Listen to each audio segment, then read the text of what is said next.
1 billion people in the world suffer from hunger. Nearly 2/3 are farmers. Tristan Lecomte is a fair trade pioneer and expert in international commerce. He has traveled the world to unveil the daily lives of small producers. Their testimonials reveal how our mode of consumption can significantly affect their future and that of their families. An impact that can be highly detrimental or can considerably improve their living conditions. This is what Tristan Lecomte invites us to discover in an investigation that leads us towards other worlds.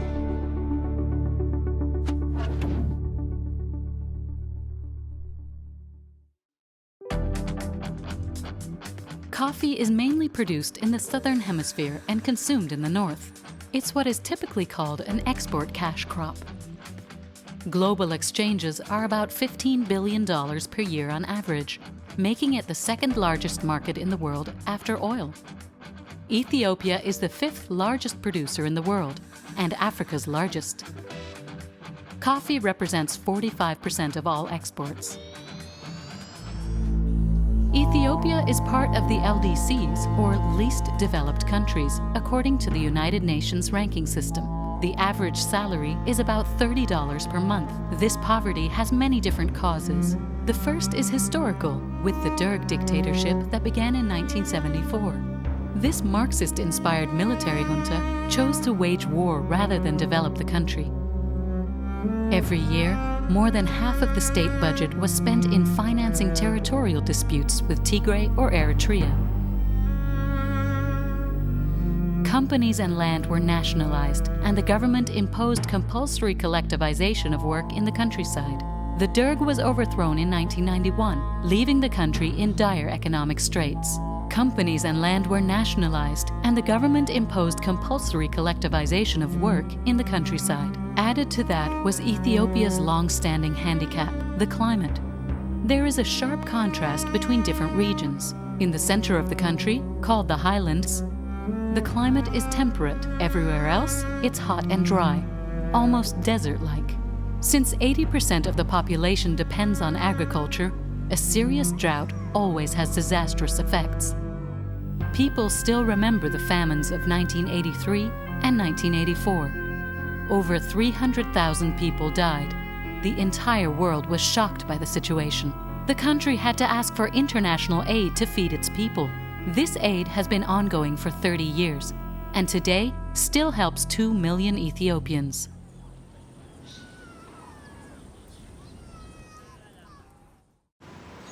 There are no major natural resources to bring in the money that could help the country finance growth. The only source of wealth Ethiopia can count on is buna, coffee.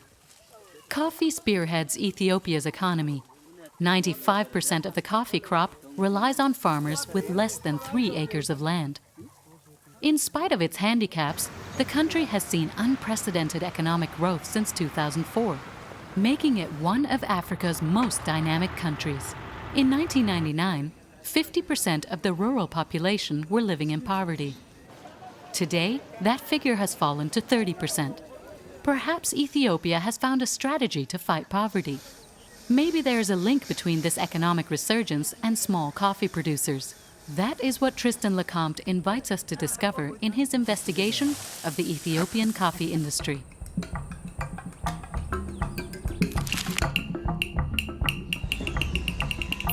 It's lunchtime at a school at Awassa in the center of the country. The government has appointed the WFP, World Food Program, to supervise the establishment's food provisions for the school children. Mesfin Shifara is in charge of the operation. Through these acts, the international agency encourages parents to send their children to school. By being given 1 meal a day, these school children won't have to work in the fields to help their families. Learning to read, write, and do math provides them with real prospects for the future. A phrase on one of the UN bags catches Tristan's attention. This food comes from Ethiopia. So all this food is coming from here? WFP doesn't buy directly, but WFP provided the money to the Bureau of Education, Government Bureau of Education. And the Bureau of Education get the food from cooperative unions. And the cooperative union collect the food from primary cooperatives involving members of farmers around this area. Farmers around this area, they sell their grain, haricot beans, maize, which are ingredients for school feeding. Through the World Food Programme, Ethiopia has become a customer for the region's farmers. A few years ago, the food was free but produced outside the country. With this approach to development aid, the area's producers are directly involved. They now have local outlets for selling their produce.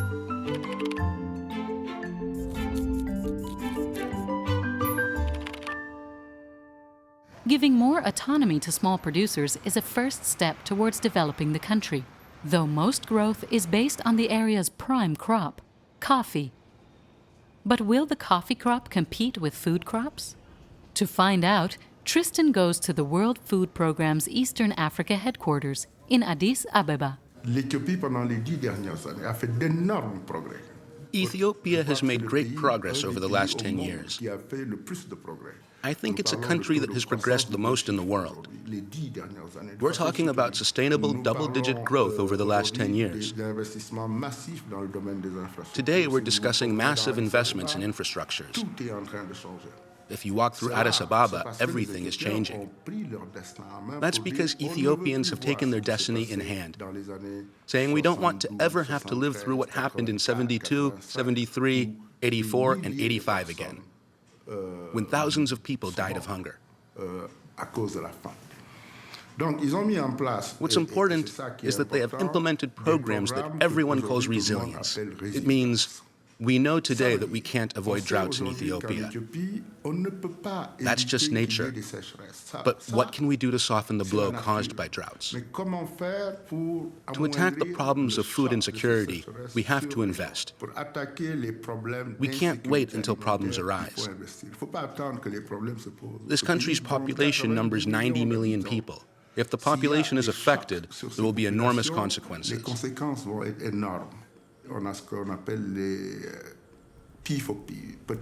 We have what we call P for P, purchase for progress.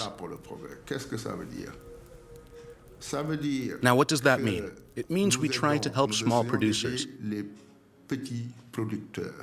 because they're the ones who have a lot of problems. We help them produce more, improve quality. And we try to buy their surplus to use in our programs.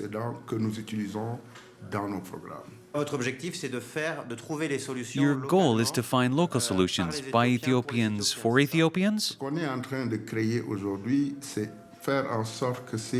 That's what we're creating today, trying to give these peasants access to a market.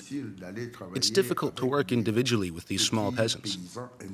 I forgot to mention that all this work and support for small producers is done through cooperatives.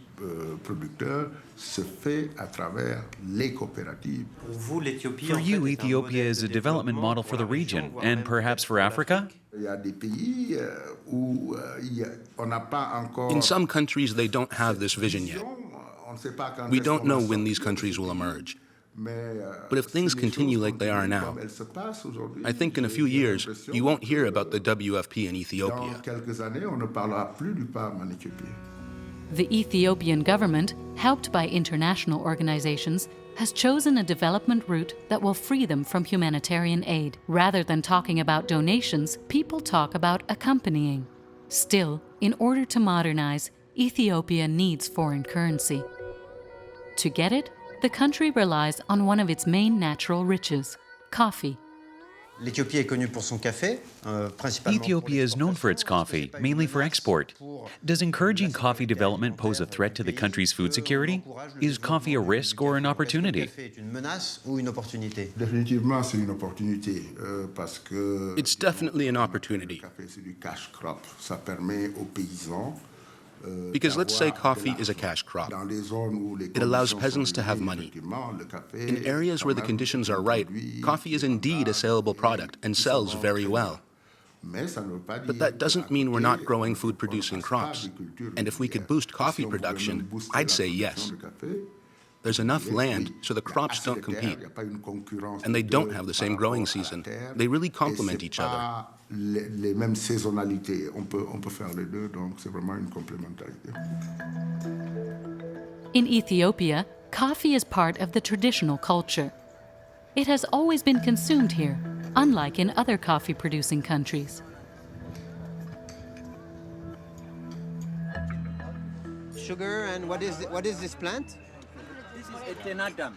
Etenadam? Enadam, yeah. You eat it? Yeah. Not eat. No? Not eat, yeah. It's Flavor. yeah. Flavor. How many coffee you drink every day? 1 coffee, 2 coffee? No, 4 or 5. 4 or 5, yeah. Everybody in Ethiopia drink coffee. Yeah. Very delicious. Thank you.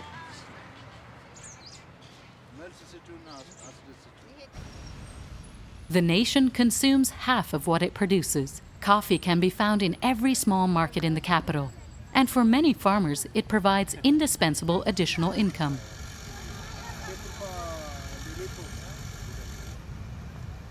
Ethiopian coffee is often called mocha, after the Sudanese port from where it was exported in the 16th century. But there are several local coffees in Ethiopia that coffee lovers know well, called specialty coffees. The most well-known and sought after are Sidamo, Harar, Yirgacheffe, and Limu. The area cultivation is mainly located in the highlands. Since it is a highly strategic food product, the entire industry is controlled by the state through the ECX, the Ethiopian Commodity Exchange. This is a coffee stock market that sets prices and controls exportation. Coffees harvested throughout the country are transported to the state's warehouses, where they are stored, controlled, and ranked. Quality is determined during cupping. This is a taste test performed by government-appointed experts. After the tasting, they judge the coffee by giving it a grade. Cupping results can affect prices, which can increase as much as 3 times.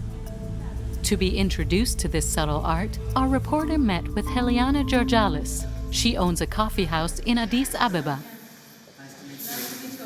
So coffee has 800 aromatic compounds and wine only 400. So when you cup coffee, it's actually a whole science behind it, because to develop all these compounds, you have to have the right roasting at the right temperature, the right water at the right temperature, and the right water in terms of quality. So first what you have to do, Tristan, is you smell. Mm-hmm.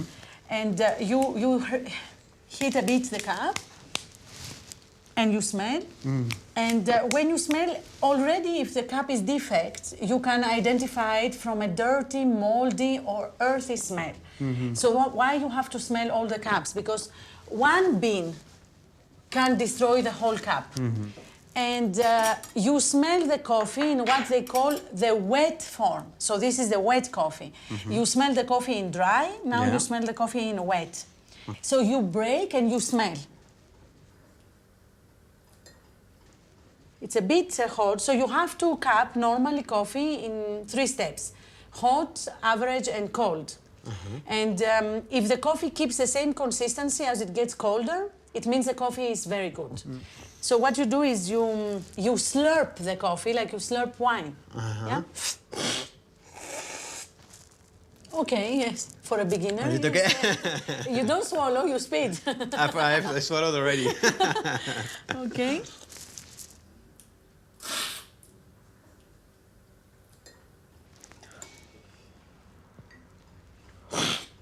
Why do we slurp it? You slurp it for the same reason you slurp wine, is to allow the coffee to move around your mouth and to be able for the aromas to come from behind your nose. Yes. Actually, Ethiopia is very unique in the fact it's maybe the only country that has appellation contrôlée just like in France. Mm-hmm. So all the coffees have a genetic material which is different, and this material adapts itself to geological situations. That creates completely different flavor profile. Mm-hmm. And Also, what changes the coffee or the perception of coffee is the process.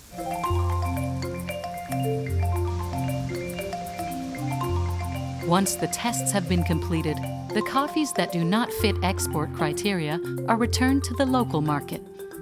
Backed by their designation and grade, these coffees are auctioned at the coffee stock market in Addis Ababa. This is the only institution of its kind in Africa. It is not linked to the world market and only deals in Ethiopian coffees. The buyers, in beige, represent foreign companies. They cannot buy the coffee directly. They must go through official Ethiopian representatives. The ones in green are sellers, offering coffees of different qualities from all over the country.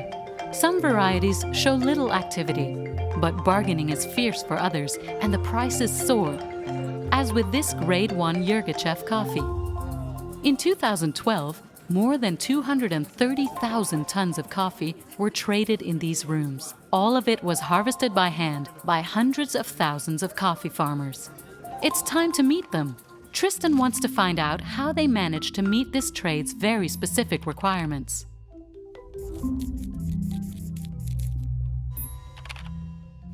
Moata Raya accompanies Tristan Lecomte.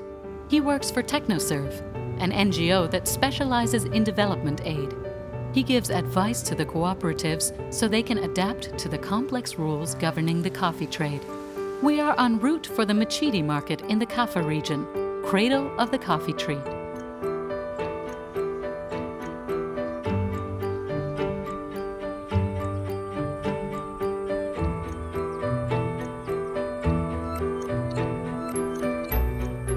In the villages today, coffee is called the cash machine.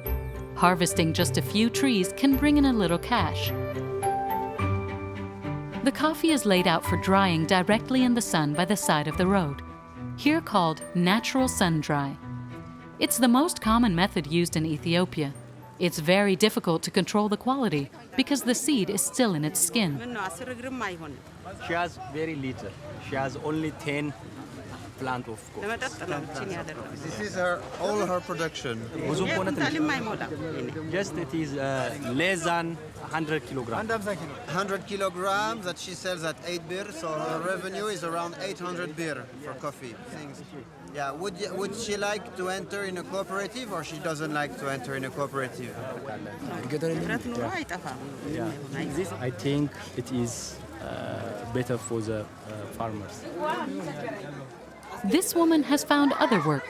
From her stall, she sells a drink she made. It's like the neighborhood bar. But what kind of beverage is she offering at this hour of the day? Is it with alcohol, huh? Just they make it alcohol By themselves. Thank you very much. Sorry, I won't finish the drink because it's alcohol and it's during the day, but I'll definitely drink your coffee. Thank you very much.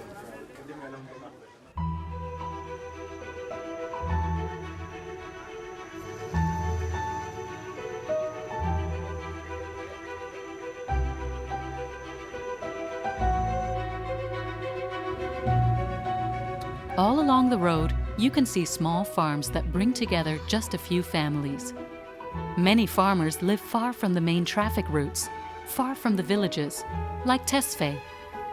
He consumes what he produces and gains no other benefit from his work. He is almost self-sufficient. His garden is a model of agroforestry farming. He knows how to combine trees, coffee, and root vegetables, and even makes his own honey. Unfortunately, being so isolated gives him little chance of changing his situation. There is no cooperative here. We're trying to create one with the neighbors. We'd like to have the advantages a cooperative can give. We want to get organized so we can improve things here. If you want running water or electricity, you have to be in a cooperative. If you ask for it individually, you don't have a chance. Thanks to a cooperative, you think you can have easier access to water and electricity?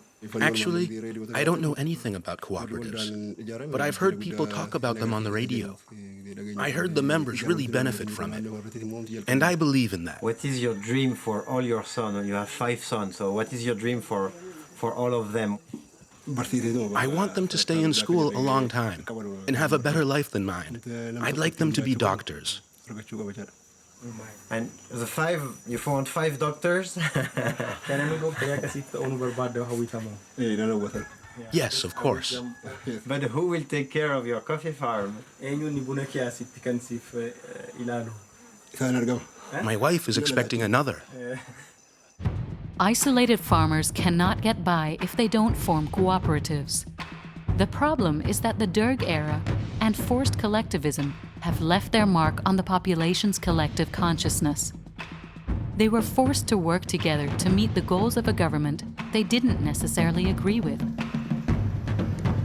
The farmers have to rekindle their trust in the value of a group, like the members of the Machidi cooperative, where Tristan and Moata have arrived. Okay. And this gentleman is the president of the cooperative? He is the president and the chairman of the cooperatives. Hello, nice to meet you, Chairman. Thank you. Okay. When it's wetland, it's The harvesters are still working. Yes, of course. We have to go deep in the forest to find them.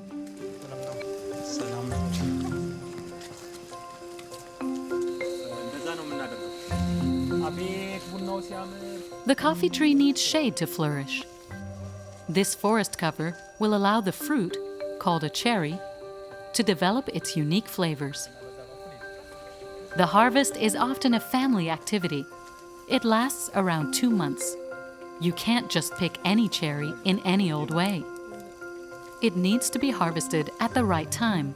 Choosing correctly is a task for specialists. Yeah. So I have to remove this. Yeah, like this, This is green. You cannot, Yeah. Here, the coffee trees grow naturally, without chemical treatment. They're part of the ecosystem. That's a benefit the cooperative has grasped by earning organic certification for its crop. Thanks to this, the members can sell their coffee at higher prices to foreign buyers. A few coffee farmers in the area created the Machiti cooperative in 2004. Then, they joined the Union of Regional Cooperatives a few years later. It would be impossible to be in the market without the union's support. We would not have been able to export coffee. Today, the union includes 26 cooperatives. We didn't have the capability nor the legality to export our coffee ourselves. The strength of the union allows us to export our coffee with partners we can choose. We were able to grow and invest, mainly in a coffee washing station. The harvest brings in more money through exporting.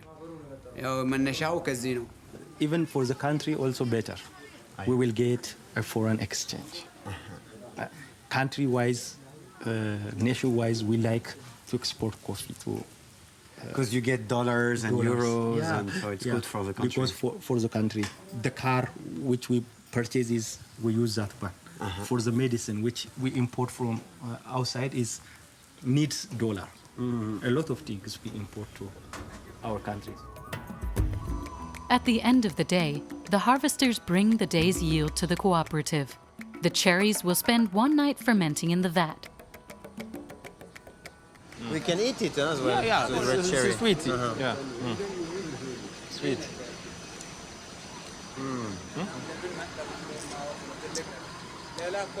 Delicious. Delicious, yes, sweet. There is a super. Farmer never eat the cherry? You never eat, yeah. You don't like? Yeah, we just... Tired of it? Yeah. Our farmer drinks 3 times a day. The coffee? The coffee, yeah. Prefers the finished product? Yeah.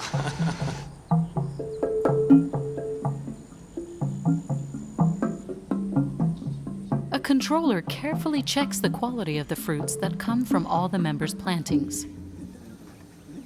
Then the harvesters can receive a first payment. It's a minimum that will see them through to the final payment.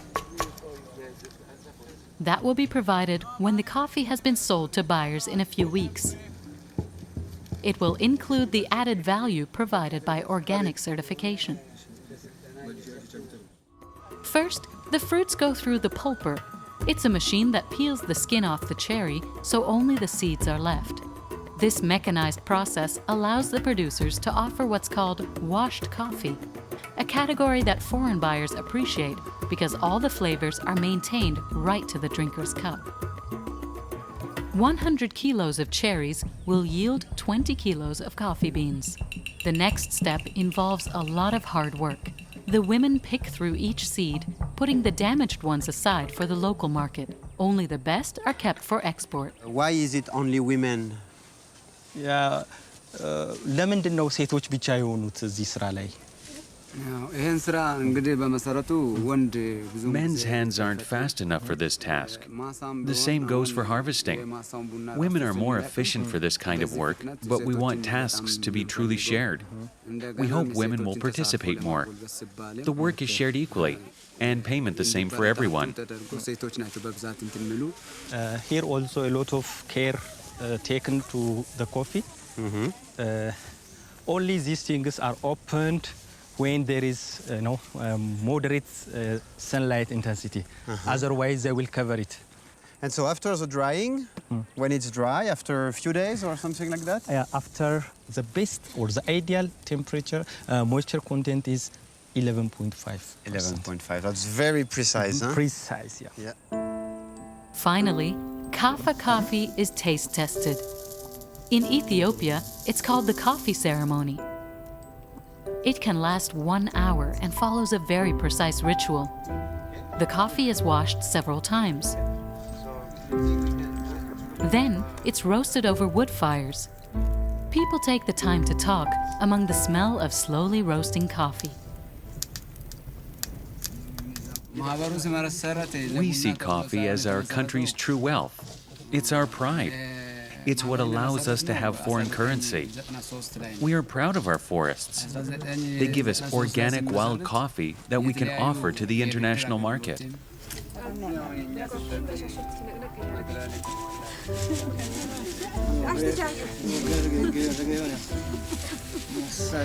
The coffee is presented to each one of the hosts. No one can touch it except the person who prepared it. So smelling is part of the coffee tradition. Yeah. The coffee is crushed in a mortar, then placed in a coffee pot called a jabena. Water is boiled, then added.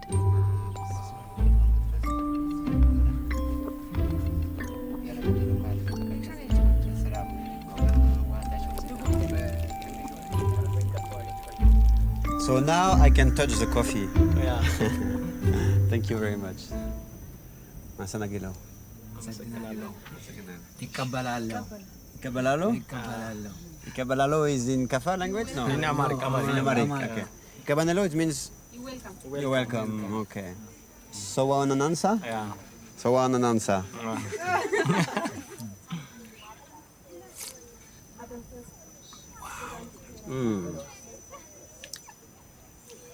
Already the smell is very, very intense, and the taste as well. So what's the point of view of the expert on this coffee? There's acidity, like that. It remains long that, and body-wise perfect. This is good body.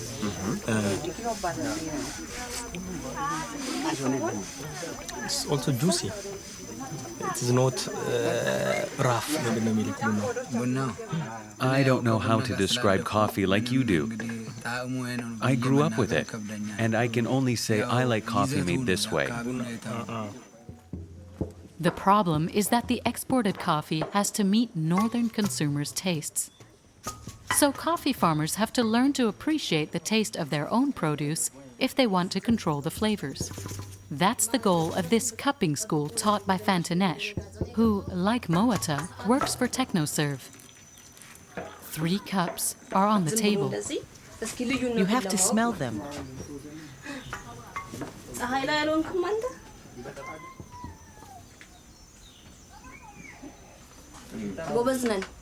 Can I try, Master? Come. Thank you. Thank you very much.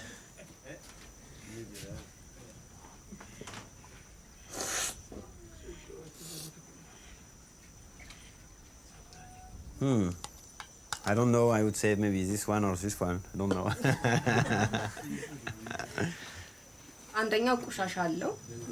Coffees don't all have the same taste. There are 3 coffees here, a rotten one, an old one, and a quality one. Only those who chose the middle one are good tasters. Can I ask them why, if they think it's important for them, and why to taste their coffee or to be able to taste coffee? It's very important. It helps us understand how to work with the coffee. Before, we didn't pay attention to the taste. We were just happy to sell it. We didn't even know how the coffee was ranked. Now we know. How many lessons do you need for farmers to master this type of techniques? It's very simple. I would say that on average, a 5-day training session is more than enough. Do you believe that skill and quality is key for coffee to be a good tool for development? Yes, I'm convinced. What is your secret or your trick for farmers to be interested in this type of training? It's obvious. I explained to them that just having a better coffee is the best way to earn more money. Then we have practical work to compare different coffees. For example, the difference between a washed coffee and one that isn't washed. Thank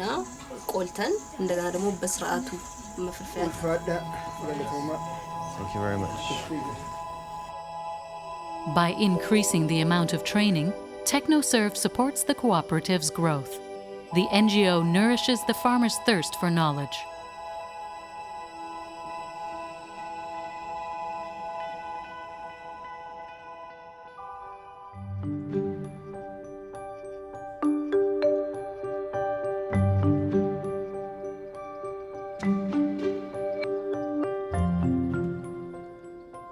And what are the type of training that the farmers are the most interested in? I like the training that helped us produce high-quality coffee the best. But I also like the ones about how to plant coffee trees properly.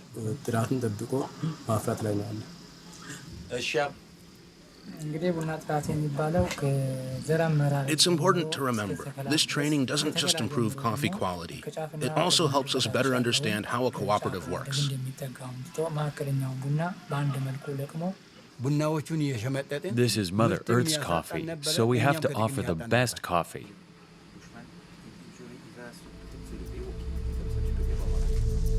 Thank you very much. The Machiti Cooperative operates like a private company, except it belongs to the employees. They're the ones who make decisions that involve the group's future. That's the growth model supported by TechnoServe.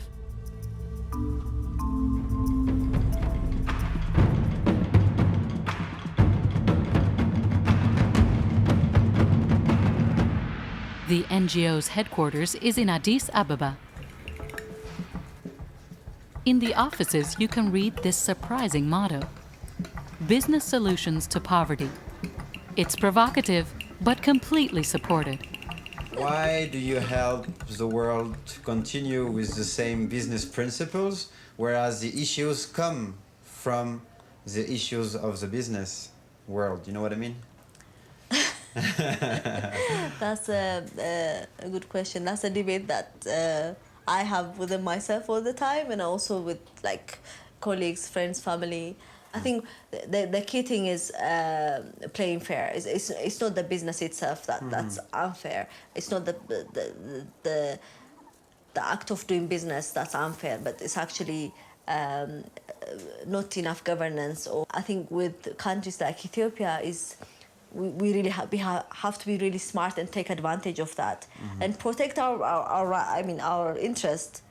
But we have to play smart. We cannot say shut the doors to businesses and assume all businesses are bad. Yes, they could be bad. Yes, they will definitely look after their rights first and foremost. But we should do the same, and we should be taking advantage where the advantage is. Do I understand well that TechnoServe is like businessmen without borders? That's a good way of defining TechnoServe. Yes, but we just help farmers become good, run good farmer businesses, and also help the external, the Western markets to come and understand the cooperative business, and also to be able to form a relationship so they can have a long-term relationship with these cooperatives post-TechnoServe. So we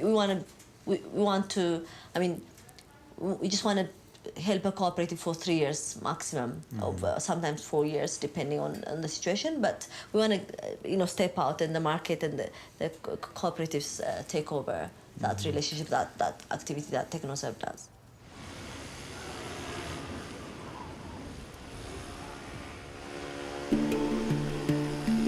Allowing coffee farmers to become market players is a solution that works. But isn't it a little risky? Coffee prices are very volatile. Prices can double from one year to the next, or be cut in half. In that case, what would happen to the cooperatives that invested in machines or storage equipment? How would they repay their loan? One solution can reduce the risk: the fair trade industry, which is especially well developed in Ethiopia.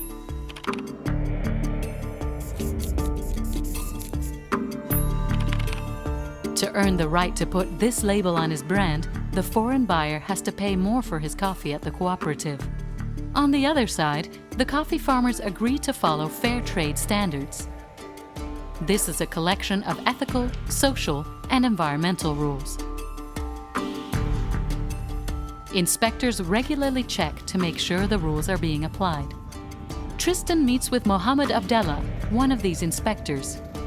He's part of the FLOW, the Fair Trade Labeling Organization. This international organization gives a cooperative, or doesn't, the right to join the fair trade industry. The Faro Cooperative earned it 6 years ago. What are the main benefits of fair trade in terms of price and premium? Fair trade is, as I said, there is stable price, because how much money the producer spends on the production, the cost of production. So based on that, it will be, there is a stable price set by the pricing unit in the Fair Trade International. So the farmers will get that minimum price. If the international market is higher than the stable price, that higher price will be applied. But if it's lower, the minimum price will be paid for the farmer. Okay. That is one. Okay. The second one is the premium price. The premium price, that money is paid by the buyer, of course paid by the consumer. Just comes to the buyer, but the consumer is paying that premium price. That premium price will be used for the social projects.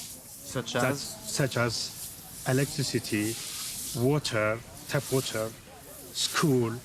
These are very, very health posts. These are very important, but just that one is decided by the General Assembly of the cooperatives that who are getting the premium. They will sit together and decide. So it's not you, Fair Trade, who decides the project? No. It's not the buyer? Even the union is not deciding the premium, how to use the premium. The premium money is decided by the General Assembly. So by the farmer? Each member, by the farmer. Then at the cooperative level, they will decide. But the problem is just, we are here to help how to develop a project. The designation includes a bonus that can be up to 20% of the sale price. This financial incentive motivates producers to respect fair trade standards, especially a ban on child labor. Poverty issues that the farmers will send their children to work. It's because of poverty. That's why fair trade is here. Poverty, you can eliminate poverty. If you pay more price or premium or price for the producer group, they will send their children to school. Because in order to get more income, they will send the child. And with the premiums, they can buy the school, The school changes, and just with the minimum price and organic different standards, they will get a good price. So they will send their children. It's because of poverty. So in order to eliminate poverty, of course, it's fair trade in the front line. When doing this, because the vision of fair trade is just to eliminate poverty, we have to change this conventional trade to modern trading system.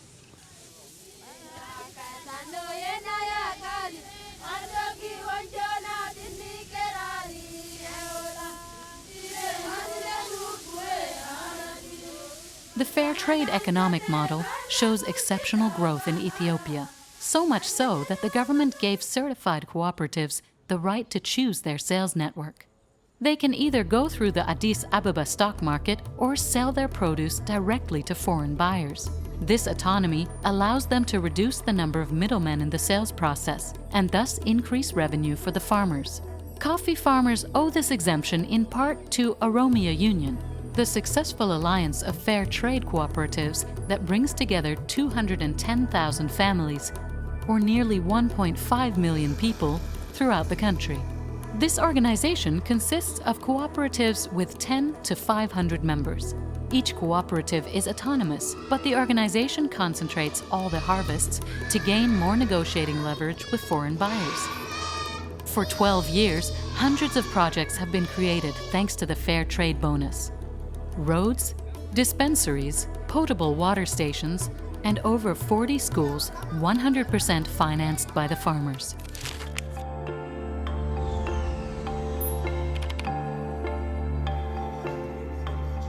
One man is behind this resounding success, Tadesse Meskila. After studying agriculture, he got involved in the cooperative movement at the end of the 1990s. In 1998, he founded Oromia Union, and in 2002, he obtained the Fair Trade label for the 30 cooperatives in his organization. What drives you to do all this? Because I'm the son of a farmer. I want to see drastic change. I want to see improvements in the rural areas. It was not fast enough. So to bring that, we have to organize farmers in cooperatives and to bring technology, bring modern education to the coffee farmers, and try to bring schools so that people can fix family, their family size. My dad had used to have about 14 kids. I only have now 5. Maybe my son will have only 1. That means we have to grow that mentality. This goes through education? Yes, through education. What is the key success factors according to you? Quality. Quality. Quality is the key success. And also trust. We have How do you build big trust? Big trust. We deliver what we promise. And with farmers, yes. How do they trust you? They trust me because they get the money. I give them money, I forward them money, I give guarantee letter to them to get loan from the banks, and I go and visit them, I give them training. The training makes them capable to produce good produce, and we do have always a training for the farmers to brainwash their mind towards quality, so that whatever they produce good, they get a good price for the produce. That is the trust. Some people say that fair trade is bullshit, and that the money doesn't go to the farmer. What do you answer to this? I think you have seen that. You have seen that we have invested more than 200 million birr in our communities from the fair trade premium, and everything which we are getting from fair trade has to go back to the farmers. That's what we do. Completely 100% of our fair trade premium goes back to the community activities. And the rest, 70% goes back to the farmers and dividend. That is the reason why our membership has grown from 34 cooperatives 10 years back to 240 cooperatives now. This is one of the most modern factories in Ethiopia. It was built in a suburb of the capital. Through Oromia Union, hundreds of thousands of small producers invested in high-tech sorting machinery that can handle tons of coffee. Each cooperative's harvest receives the same attention regardless of its volume, and is specifically ranked according to its area of origin and quality. The idea is for each member to benefit from technology that adds value to their coffee. With these machines, manual labor can almost be eliminated. But that would go against the cooperative spirit. That's why many women are still employed to complete the sorting. They are also part of the cooperative, and their work allows for the selected seed quality to be even better. There is an obsession for quality, because that's how a cooperative company can differentiate itself on the conventional market. In fact, when a cooperative receives the Fair Trade label, it affects the entire harvest. Since global demand is still too small to cover the entire production, what remains still has to be sold. So the coffee ends up on the Addis Ababa stock market. There, the same rule applies to everyone. Only the coffee with the best quality will be sold at a better price.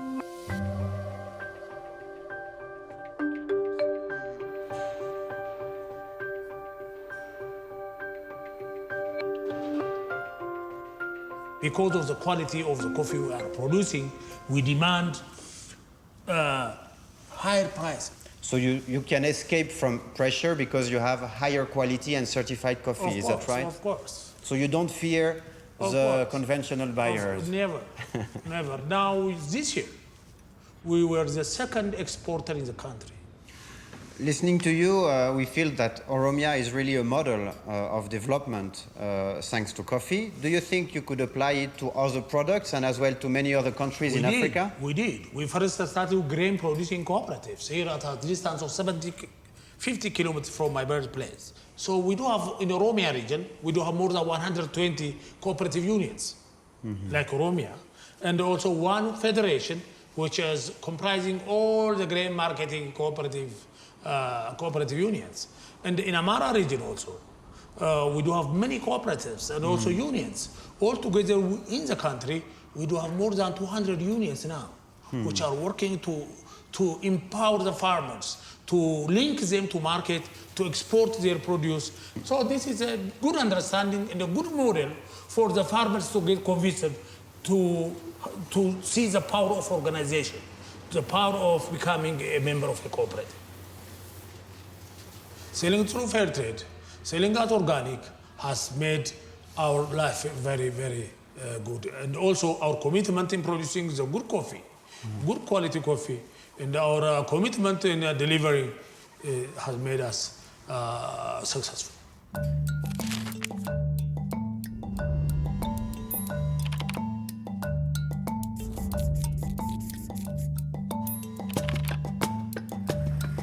Fair trade is just a first step towards more autonomy for small producers.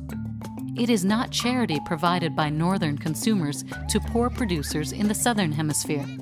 It's more of an indispensable tool to understanding a market they have vowed to tackle on their own. It's also a system that motivates farmers to get together and modernize, but at their own pace, with a minimum of risk. As Tadesse Mescala has proven, it's also a way of making exceptional coffees. This view is shared by the global leader in coffee, specializing in espressos. In the Sidamo region, the multinational company is developing a rather unusual project. By supporting cooperatives like Bokaso, the goal isn't based on charity, nor is it a marketing plan. The company simply wants, in a couple of years, to produce the best coffee in the world. How will it go about it?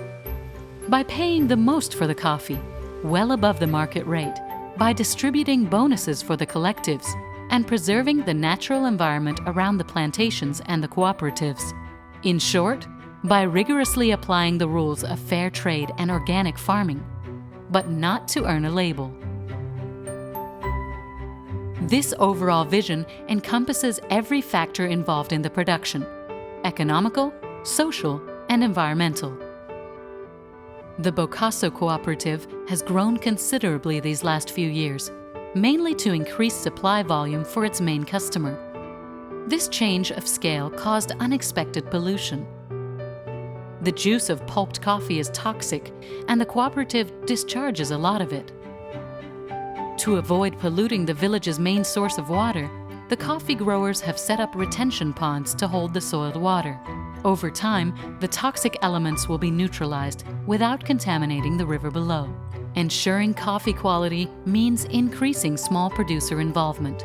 As a result, the company has committed itself to do whatever it takes to guarantee long-term growth for them. Of course, this includes improving their quality of life, an absolute requirement for them to be able to look ahead comfortably. Could this be a sign that market player attitudes are changing? At any rate, it's a win-win proposition. Most large companies spend fortunes to highlight a product's merits, with no thought to the environmental or social cost. Yet, Bokaso coffee can benefit from good marketing. The media is more easily drawn to sincere projects. especially when they have a positive impact on the population.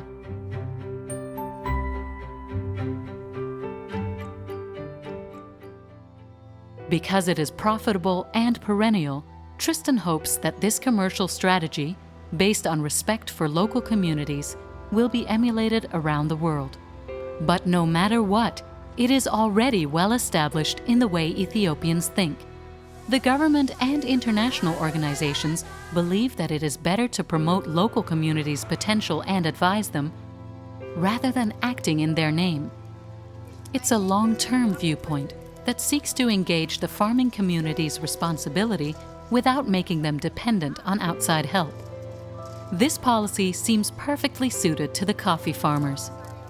In Ethiopia, small producers are not just the first link in the coffee industry. They have become its very soul.